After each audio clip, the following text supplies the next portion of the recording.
Heisenberg's uncertainty principle. Whoa, that sounds fancy. Let's break it down.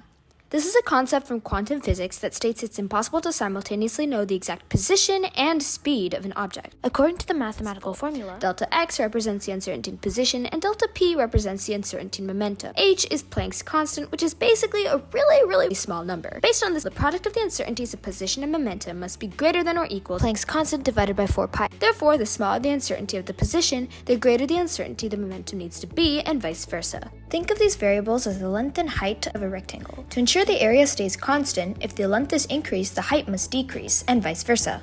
But why? Waves lack a precise position, while particles have a known position but undefined momentum. Because quantum particles have both, it's basically a trade-off between complementary properties such as momentum and position. Imagine ripples in a pond. To measure the speed, you monitor multiple peaks and troughs, and because of this, you don't really know its position.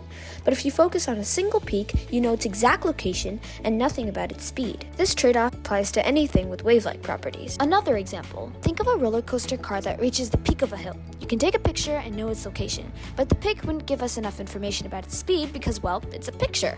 However, as the car goes down the hill, you can measure its speed over time, but you'd be less certain about its position because, well, it's moving.